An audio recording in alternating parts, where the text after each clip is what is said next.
Sống ở Việt Nam 145 ngày, vlogger Pháp bị Việt Nam vả mặt vì dám nghĩ Thái Lan văn minh hơn. Xin chào cả nhà. Hôm nay mình ngồi đây, ly cà phê sữa đá bên cạnh, sẵn sàng kể cho mọi người một câu chuyện căng đét về hành trình 145 ngày sống ở Việt Nam của một anh chàng vlogger người Pháp tên Jim Approche. Câu chuyện này không chỉ là những trải nghiệm sống động từ Hà Nội, Sài Gòn, Đà Nẵng, Nha Trang đến Huế, mà còn là một cú vả mặt đau điếng khiến anh chàng phải tự vấn, tôi đã sai lầm thế nào khi nghĩ Thái Lan văn minh hơn Việt Nam. Nói thật, khi nhắc đến Đông Nam Á, dân phương Tây như Jim thường chỉ biết mơ mộng về Thái Lan, xứ chùa vàng với bãi biển lộng lẫy, đường phố Bangkok hiện đại và dịch vụ du lịch chiều khách đến từng mm.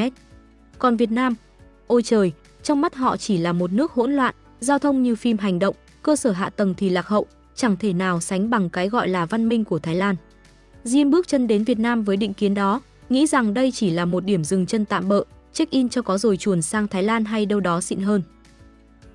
Nhưng đời không như phim Hollywood.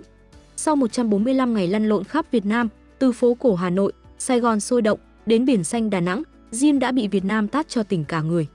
Chi phí sinh hoạt rẻ đến mức hơn cả thế giới, ẩm thực ngon đến phát khóc, an ninh tốt hơn cả châu Âu.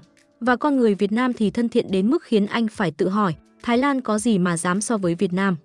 Chính lời thú nhận này, được Jim chia sẻ trên kênh YouTube, đã làm dân mạng dậy sóng, người thì bảo Tây cũng phải sáng mắt ra, người thì sốc vì Việt Nam được đặt lên bàn cân và hạ knock out Thái Lan. Vậy điều gì đã khiến một anh chàng Pháp kiêu kỳ phải cúi đầu thừa nhận Việt Nam đỉnh hơn? Hãy cùng mình phẫu thuật hành trình 145 ngày của Jim ngay sau đây, sẵn sàng chưa? Đi thôi! Hành trình 145 ngày, từ kiêu ngạo đến xin lỗi.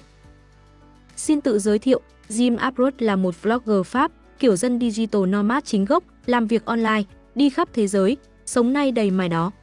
Trước khi đến Việt Nam, anh đã tắm trong ánh hào quang của Thái Lan, những hòn đảo đẹp như tranh ở Phú Kẹt, Koh Samui, đường phố Bangkok lấp lánh với trung tâm thương mại xịn sò, nhà hàng quốc tế khắp nơi. Với anh, Thái Lan là đỉnh cao của Đông Nam Á, nơi mọi thứ từ giao thông, dịch vụ đến giao tiếp tiếng Anh đều văn minh và tiện lợi. Còn Việt Nam, Jim nhìn đất nước mình như một nơi thứ cấp, chỉ đáng để ghé qua vài tuần, chụp vài tấm ảnh rồi đi tiếp. Nhưng Việt Nam không phải kiểu để người ta xem thường. Sau 14 tháng, với tổng cộng 145 ngày sống ở Hà Nội, Sài Gòn, Đà Nẵng, Nha Trang và Huế, Jim đã bị Việt Nam dạy cho một bài học. Anh không chỉ ở lại lâu hơn dự định, mà còn bị ghiền đất nước này, đến mức lên kế hoạch quay lại, đặc biệt là Đà Nẵng. Điều gì đã khiến anh quay xe? Đó là sự kết hợp của chi phí sinh hoạt rẻ như cho, con người thân thiện đến mức làm tan chảy trái tim, thiên nhiên đẹp hơn cả lời đồn, và những tiện ích hiện đại chẳng thua gì Thái Lan. Jim bảo, Việt Nam không chỉ là điểm đến du lịch, mà còn là nơi lý tưởng để sống lâu dài, đặc biệt cho dân digital nomad như anh. Và giờ, hãy xem Việt Nam đã vả vào định kiến của Jim thế nào nhé. Điều đầu tiên khiến Jim ngã ngửa là chi phí sinh hoạt ở Việt Nam rẻ đến mức hơn cả thế giới.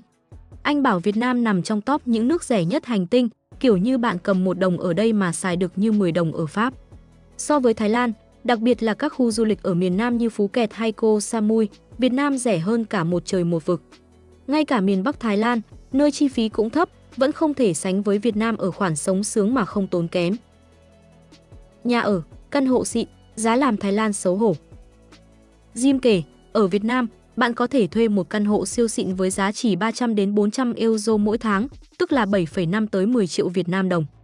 Tưởng tượng đi, một căn studio hoặc căn hộ 2 phòng ở ngay trung tâm Hà Nội, Sài Gòn, Đà Nẵng hay Nha Trang, đầy đủ tiện nghi, có hồ bơi trên tầng thượng, dịch vụ dọn phòng 3 lần mỗi tuần. Jim bảo, ở Pháp, với 300 euro, bạn may ra thuê được một căn phòng trọ bé tí, tường mốc, còn phải tự lau chùi. Ở Thái Lan, muốn căn hộ tương tự, bạn phải chi ít nhất 500 đến 600 euro, mà chưa chắc có hồ bơi hay dịch vụ gì đâu. Ở Đà Nẵng, Jim thuê một căn hộ gần biển Mỹ Khê, view đẹp lung linh, có hồ bơi và phòng gym, giá chỉ 350 euro mỗi tháng. Anh bảo cảm giác như sống trong khách sạn 5 sao, nhưng giá thì rẻ hơn cả nhà trọ tồi tàn ở Paris. So với Bangkok, nơi căn hộ xịn thường đất đỏ và chật chội, Việt Nam rõ ràng đè bẹp Thái Lan ở khoản nhà ở. Chuyện ăn uống thì Jim mê đến mức phát khóc. Một bữa ăn địa phương ở Việt Nam chỉ tốn 1 đến 3 euro, tức là 25.000-75.000 Việt Nam đồng. Bánh mì kẹp đầy thịt, pate, rau thơm chỉ tầm 1 euro, ăn no căng bụng. Các món phở, bún bò, cơm tấm thì vừa ngon, vừa bổ, giá rẻ như cho. Jim kể, ở Hà Nội, anh từng ăn một tô phở bò thơm lừng ở quán vỉa hè, giá 2 euro, mà chất lượng thì đỉnh hơn cả nhà hàng ở Pháp. So với Thái Lan, nơi một đĩa pad thai ở khu du lịch dễ tốn 3 đến 5 euro, Việt Nam đúng là thiên đường ẩm thực. Nếu thích đồ Tây, Việt Nam cũng không làm bạn thất vọng. Jim bảo, ở Đà Nẵng, anh thử đủ món, pizza Ý, curry Ấn Độ, hamburger Mỹ, giá chỉ 4-5 euro mỗi món, tức là 100.000 125.000 Việt Nam đồng. Ở Pháp, một bữa ăn nhà hàng kiểu này tốn ít nhất 20 đến 30 euro.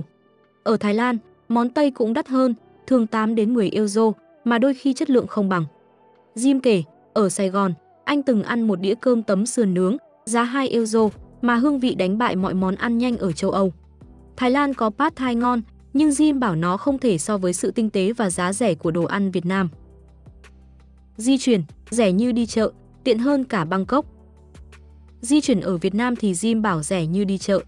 Anh dùng ứng dụng Grab, kiểu Uber phiên bản Đông Nam Á, để gọi taxi hoặc xe ôm, mỗi chuyến dưới 30 phút chỉ tốn 15 euro, tức là 25.000 125.000 Việt Nam đồng. Ở Bangkok, giá Grab cũng tương tự, nhưng chờ lâu hơn vì kẹt xe. Jim còn thuê một chiếc xe máy 160cc mới toanh ở Đà Nẵng với giá 110 euro mỗi tháng, tức là 2,75 triệu Việt Nam đồng. Ở Thái Lan, thuê xe máy ở các đảo du lịch như Phú Kẹt thường đắt hơn, tầm 150 đến 200 euro mỗi tháng, mà xe chưa chắc mới. Muốn đi xa, Việt Nam có xe buýt VIP với giường nằm, đi xuyên Việt thoải mái như ngủ khách sạn. Chuyến bay nội địa thì siêu rẻ, chỉ 20 đến 30 euro, 500.000 750.000 Việt Nam đồng nếu không mang hành lý ký gửi. Jim kể, anh từng bay từ Sài Gòn ra Hà Nội với giá 25 euro, nhanh gọn và tiện lợi. Ở Thái Lan, vé máy bay nội địa thường đắt hơn, khoảng 40 đến 50 euro cho cùng quãng đường. Việt Nam rõ ràng hạ knock out Thái Lan ở khoản di chuyển. Chăm sóc y tế, giá rẻ, chất lượng và mặt định kiến. Jim từng đi nha sĩ làm sạch răng ở Việt Nam, chỉ tốn 20 euro, tức là 500.000 Việt Nam đồng. Ở Pháp, giá này chỉ đủ trả tiền khám sơ bộ. Dù bệnh viện ở Việt Nam không xịn như châu Âu, Jim bảo dịch vụ vẫn chất lượng, miễn là bạn có bảo hiểm. Anh gợi ý Safety Wing, một loại bảo hiểm du lịch dành cho digital nomad. Ở Thái Lan, y tế cũng tốt, nhưng giá ở các bệnh viện quốc tế cao hơn, thường gấp đôi Việt Nam. Jim kể, ở Hà Nội, anh từng đi khám sức khỏe tổng quát, giá rẻ đến mức anh tưởng nhầm hóa đơn. Việt Nam rõ ràng khiến Thái Lan phải ngậm tăm ở khoản này. Ẩm thực Việt Nam, tươi ngon, đa dạng, làm Thái Lan hít khói. Jim siêu mê đồ ăn Việt Nam, đến mức bảo rằng Thái Lan có pad thai ngon, nhưng Việt Nam thì ở một đẳng cấp khác. Anh kể, đi ra đường ở Hà Nội, Sài Gòn, Đà Nẵng hay bất kỳ đâu, bạn sẽ thấy những khu chợ trời đầy ắp rau củ, thịt cá tươi rói. Nhà hàng địa phương dùng nguyên liệu tươi, ít đồ đông lạnh, nên ăn vừa ngon vừa lành mạnh. Jim kể, ở một quán ăn vỉa hè ở Huế, anh thấy người bán bày rau củ, thịt tươi ngay sau bếp, nhìn là biết chất lượng. So với Thái Lan, nơi nhiều quán ở khu du lịch dùng đồ chế biến sẵn để chạy nhanh, Việt Nam đúng là vua thực phẩm sạch. Nếu bạn ăn chay hay thuần chay, Việt Nam cũng chịu được. Các món như chả giò, spring roll có phiên bản không thịt và nhiều quán 100% thuần chay, đặc biệt ở Hà Nội và Sài Gòn. Jim bảo, ở Đà Nẵng, anh chưa bao giờ chán ăn vì món gì cũng có, từ phở bò, bánh mì đến pizza, hamburger, món Ấn Độ, Hy Lạp. Giá thì rẻ như cho, chỉ 4 đến 5 euro cho món Tây, còn món Việt thì rẻ hơn nữa. Ở Thái Lan, món ăn địa phương như tom yum rất ngon, nhưng món Tây đắt hơn và đôi khi bị du lịch hóa, mất đi sự chân thực. Jim so sánh, đồ ăn Việt Nam có sự mộc mạc, gần gũi, nhưng lại tinh tế hơn. Anh bảo, ăn một tô phở hay bánh mì ở Việt Nam như một hành trình khám phá văn hóa, trong khi ở Thái Lan, đồ ăn đôi khi bị biến tấu để hợp khẩu vị khách du lịch. An ninh, Việt Nam an toàn đến mức Thái Lan phải tủi thân. Một điểm làm Jim sốc là an ninh ở Việt Nam tốt đến mức vả mặt định kiến của anh. Tội phạm ở đây rất thấp, đặc biệt là tội phạm bạo lực. Anh kể, người Việt hòa nhã, hiếm khi gây gổ, thậm chí không bao giờ động tay động chân. Với các bạn nữ, Jim bảo có thể yên tâm đi bộ về nhà vào ban đêm, dù là ở Hà Nội hay Sài Gòn, mà không lo bị làm phiền. Anh kể, ở Đà Nẵng, anh từng thấy các bạn nữ expat đi bộ về khách sạn lúc 1 giờ sáng, hoàn toàn an toàn. So với Thái Lan, nơi một số khu vực ở Bangkok hay Pattaya có thể hơi lộn xộn vào ban đêm, Việt Nam an toàn hơn cả một trời một vực. Jim kể chuyện hài hước, anh từng quên chìa khóa trên xe máy 15 lần qua đêm mà không bị mất cái nào. Có lần, người dân còn mang chìa khóa trả lại tận khách sạn hay quán ăn nơi anh để xe. Ở Thái Lan, để xe máy ngoài đường kiểu đó, khả năng cao là xe bay màu luôn rồi. Jim bảo, ở Việt Nam, chỉ cần cẩn thận một chút, bạn sẽ chẳng lo gì. So với Thái Lan, Việt Nam cho anh cảm giác an tâm như ở nhà, đặc biệt là khi đi du lịch một mình. Công nghệ và cơ hội việc làm, Việt Nam đè bẹp định kiến lạc hậu. Jim từng nghĩ Thái Lan văn minh hơn vì công nghệ phát triển, từ Grab đến các ứng dụng du lịch. Nhưng ở Việt Nam, anh ngạc nhiên vì công nghệ cũng xịn không kém. Grab hoạt động mượt mà, đặt xe nhanh như chớp, tài xế thì đông như quân nguyên.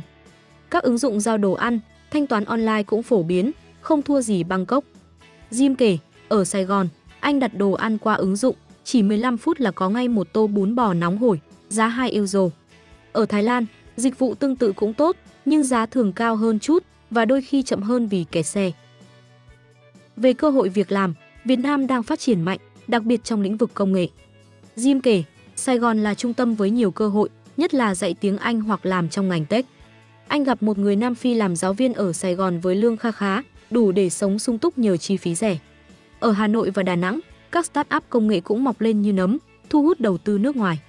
So với Thái Lan, nơi cơ hội việc làm cho expat chủ yếu tập trung ở Bangkok, Việt Nam đa dạng hơn với nhiều thành phố lớn.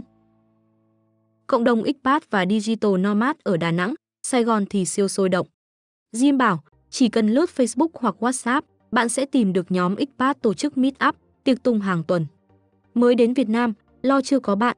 Đi một buổi meet up là có cả tá bạn từ khắp thế giới ngay. Jim kể, ở Đà Nẵng, anh tham gia một buổi meet up và gặp người từ Mỹ, Úc, Đức, chỉ trong một tối đã có nhóm bạn để đi ăn, đi biển. So với Thái Lan, nơi cộng đồng expat đông nhưng đôi khi hơi thương mại hóa, Việt Nam cho cảm giác gần gũi, dễ kết nối hơn. Cái dở của Việt Nam, nhưng Thái Lan cũng chẳng phải thiên đường. Dù mê Việt Nam, Jim cũng thẳng thắn chỉ ra vài điểm khó khăn, nhưng anh nhấn mạnh rằng Thái Lan cũng không phải thiên đường hoàn hảo như anh từng nghĩ. Rào cản ngôn ngữ, nói chuyện khó như học phép thuật. Tiếng Việt, theo Jim, là một cơn ác mộng với 6 thanh điệu và nhiều phương ngữ vùng miền. Học nói xin chào, cảm ơn thì dễ, nhưng muốn trò chuyện sâu thì đúng là thử thách lớn. Ngay cả tiếng Anh, ngoài khu du lịch, cũng hiếm người nói tốt. Ở Đà Nẵng, Nha Trang, Jim phải may mắn lắm mới gặp được người nói tiếng Anh ổn. So với Thái Lan, nơi tiếng Anh phổ biến hơn, đặc biệt ở Bangkok và các đảo du lịch, Việt Nam bị lép vế ở khoản này. Jim kể, nhiều lúc người Việt gật đầu vâng nhưng thực ra chỉ là tôi nghe rồi, không hẳn là hiểu. Ví dụ, anh gọi món ăn và cà phê, dặn rõ mang cà phê sau khi ăn xong, nhưng 6 đến 7 lần đều bị mang cà phê ra trước. Anh còn kể chuyện một người Việt va chạm xe nhẹ với người Mỹ, cười tươi, làm anh Mỹ tưởng bị chế nhạo, nhưng thực ra là do lúng túng. Jim khuyên, đừng nổi nóng, dùng Google Translate và kiên nhẫn giải thích. Ở Thái Lan, giao tiếp tiếng Anh dễ hơn, nhưng Jim bảo người Việt chân thành hơn, nên anh vẫn chốt đơn cho Việt Nam. Giao thông ở Việt Nam, theo Jim, là cả một nghệ thuật. Xe máy quay đầu, vượt ẩu mà không báo trước, còi xe thì inh ỏi như dàn nhạc giao hưởng. Jim bảo, mới đầu lái xe ở đây, anh suýt tăng xông vì mọi người chạy lung tung, không theo luật. Vạch kẻ đường cho người đi bộ thì như trang trí cho vui, muốn qua đường phải lì như siêu nhân, bước đi từ từ để xe né bạn. Thái Lan, đặc biệt ở Bangkok, cũng kẹt xe, nhưng có phần quy củ hơn, ít xe máy hơn. Nhưng Jim trấn an, sau vài tháng, bạn sẽ quen. Bí kíp là lái chậm, luôn sẵn sàng phanh và đừng cố chạy nhanh như ở Tây. Anh kể, ở Đà Nẵng, sau khi quen với giao thông, anh thấy nó có cái thú riêng, như kiểu chơi một trò chơi sinh tồn. So với Thái Lan, giao thông Việt Nam đúng là thử thách, nhưng Bangkok cũng chẳng phải thiên đường giao thông gì. Visa và thủ tục, nhức đầu, nhưng Thái Lan cũng không hoàn hảo. Việt Nam chưa có visa Digital Nomad, nên Jim phải làm visa Jun, tức là rời khỏi rồi quay lại sau 24-48 giờ để gia hạn visa. Thủ tục hành chính thì toàn bằng tiếng Việt, giấy tờ ngập mặt, luật visa thay đổi liên tục. Thái Lan có visa du lịch dài hạn và chính sách thân thiện hơn, nên ở khoản này, Việt Nam bị lép vế. Jim kể, anh từng mất cả buổi để làm giấy tờ gia hạn visa ở Sài Gòn, vì tất cả đều bằng tiếng Việt và nhân viên không nói được tiếng Anh. Nhưng anh nhấn mạnh, Thái Lan cũng có những thủ tục rườm rà, đặc biệt nếu bạn muốn ở lâu dài. Jim hy vọng Việt Nam sẽ cải thiện vì tiềm năng thu hút expat của đất nước này lớn lắm. Vậy đó anh em, vậy là sau 145 ngày ở Việt Nam, anh chàng vlogger người Pháp từng tin Thái Lan văn minh hơn đã phải thốt lên, hóa ra mình đã nhầm. Ở đây, anh ăn ngon, mà rẻ, đi đêm, mà an toàn, thuê nhà sang, mà giá chỉ bằng bữa tối ở Paris. Quan trọng hơn cả, người Việt sống tình cảm, thật thà, không màu mè nhưng khiến người ta thấy ấm lòng. Jim nói, Thái Lan hiện đại, nhưng Việt Nam mới là nơi khiến tôi cảm thấy được sống. Một câu nói gọn mà chạm, bởi đôi khi, cái gọi là văn minh đâu nằm ở tòa nhà hay trung tâm thương mại, mà nằm ở cách con người đối xử với nhau. Việt Nam bây giờ không cần phải chạy theo ai, chính thế giới mới đang bắt đầu chạy theo Việt Nam.